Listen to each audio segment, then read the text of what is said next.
Tiens, mange. Luna.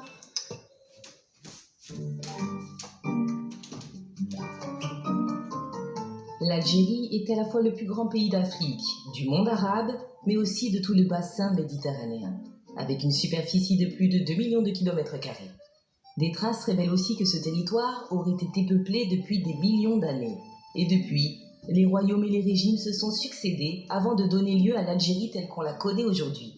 Alors, êtes-vous prêts à apprendre des choses toutes plus fascinantes les unes que les autres? Car aujourd'hui, on va faire un petit tour de l'Algérie en 10 faits intéressants. Avant que la vidéo ne commence, prenez le temps de laisser un j'aime et surtout de vous abonner à notre chaîne Fait Divers TV. Aussi, dites-nous en commentaire ce que vous voudriez voir dans les futures vidéos. Maintenant, place au premier fait.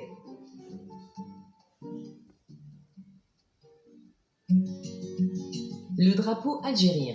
Comme pour plusieurs de nos vidéos, commençons par expliquer le drapeau de notre pays du jour. Et pour l'Algérie, ce n'est pas le symbole qui manque. Ce drapeau a beaucoup varié avec le temps, notamment car le territoire enchaînait les dynasties et était donc plutôt instable dans sa manière d'être gouverné. De nos jours, le drapeau algérien est le même depuis l'indépendance du pays, c'est-à-dire depuis le 5 juillet 1962. Ce dernier a pour ambition d'être une mise en valeur de l'héritage culturel du pays, et il existe malgré ça plusieurs interprétations de ces éléments. Selon Malek Chebel, un anthropologue algérien reconnu, le vert représente l'islam et le blanc la pureté. Mais pour d'autres, les deux couleurs représentent la religion, tandis que le croissant et l'étoile peuvent être vus, respectivement, comme des symboles de la lumière périodique et de la lumière permanente.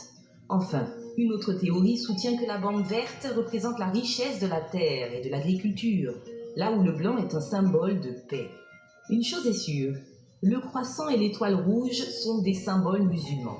L'étoile a d'ailleurs un symbole clair mais puissant, les 5 piliers de l'islam. L'animal de l'Algérie. S'il y a bien un animal national pour représenter la nation algérienne, c'est le dromadaire. Dans la culture algérienne, le dromadaire est l'animal noble par excellence. Cela s'explique de par sa couleur, son allure, sa morphologie. Le dromadaire est utilisé en tant qu'animal de selle, parfaitement adapté à la course et au razzia dans le désert du Sahara, qui constitue le territoire.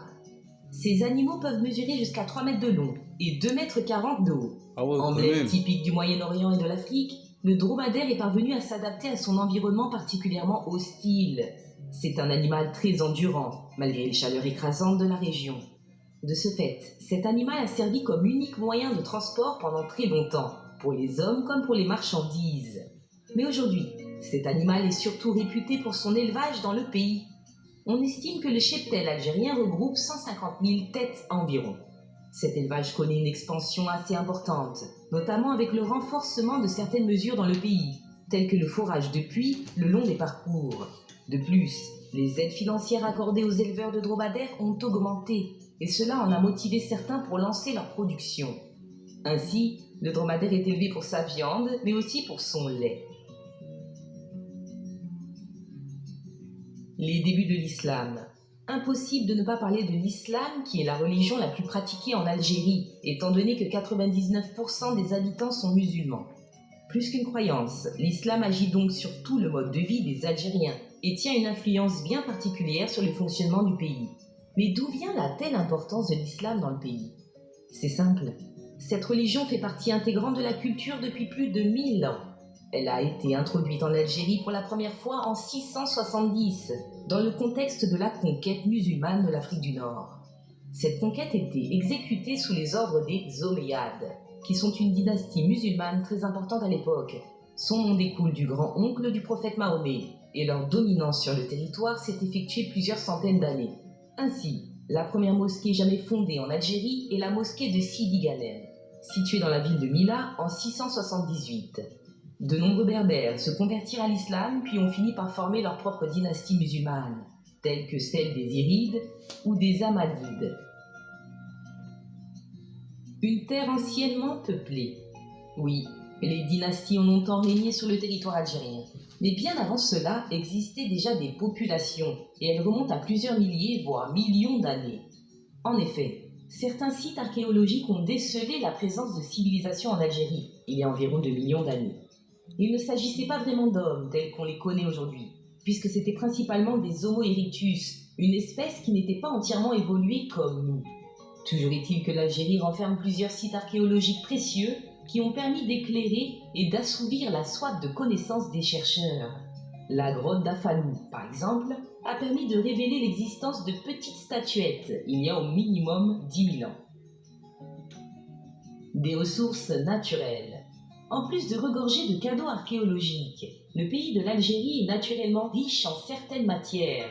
Parmi elles, le pétrole et le gaz constituent une force économique majeure pour le pays. L'Algérie est ainsi le 5e producteur et le 4e exportateur de gaz naturel au monde. Elle expédie essentiellement ses productions vers l'Espagne, avec des milliards de mètres cubes de gaz naturel qui sont acheminés par ce qu'on appelle un gazoduc. L'autre ressource précieuse pour l'Algérie est le pétrole. Elle est le 13e producteur dans le monde. Le pays doit sa puissance dans le domaine du pétrole à plusieurs lieux de forage, mais le plus important d'entre eux reste le gisement de Hassi Messaoud. En fait, c'est le plus gros gisement de pétrole sur tout le continent africain.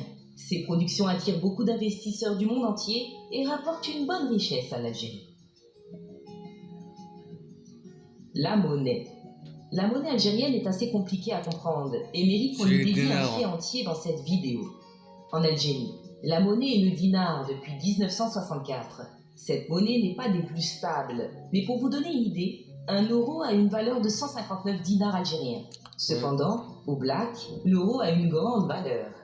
Le taux de change est plus élevé lorsqu'on ne passe pas par une institution officielle pour changer sa monnaie. De ce fait, autant dire que personne ne change sa monnaie à la banque. De plus, et étant donné que l'euro est une monnaie bien plus forte que le dinar algérien, la monnaie européenne est très demandée dans le pays. Cela fait donc de l'euro une devise très facile à échanger et c'est à l'origine de tout un business. Les calcaires du Mzab. Il faut savoir que l'Algérie est un pays qui abrite de nombreux lieux classés au patrimoine mondial de l'UNESCO. La vallée calcaire du Mzab est l'un d'entre eux et c'est décidément un endroit fascinant de l'Algérie. Leur architecture atypique fait le charme de cette vallée qui dessine une route commerciale à travers le Sahara. La vallée du Mzab était de base composée de villages fortifiés, habités en premier lieu par des réfugiés du Taher.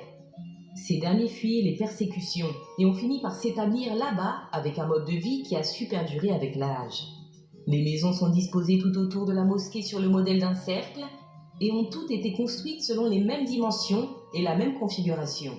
Cela témoigne d'un génie architectural pour l'époque. Les étrangers ravagent nos terres.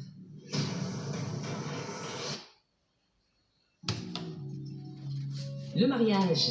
Si vous avez l'occasion d'assister à un mariage algérien, ne loupez ça sous aucun prétexte. Il s'agit là d'un aspect de la culture à découvrir. Premièrement, la mariée doit sortir de la maison familiale sous l'aile de son père comme le veut la tradition. Elle se voit alors accueillie par une fanfare avec les you-you des femmes et rejoint son futur mari. D'ailleurs, vous ne le savez peut-être pas, mais en Algérie, la mariée change de robe au cours de la célébration. Elle s'habille d'une robe kabyle, puis finit par porter une robe de mariage blanche à la fin de la cérémonie. Et en parlant de célébration, il faut reconnaître que les Algériens sont vraiment à fond quand il s'agit de fêtes. Impossible de voir quelqu'un qui ne danse pas lors d'une soirée de mariage. La volonté se manifeste également au niveau de la nourriture. Ils festoient comme il se doit avec un banquet longuement préparé et presque à volonté tant la nourriture est abondante. Bien évidemment, l'Algérie étant un pays musulman, l'alcool n'était pas au rendez-vous.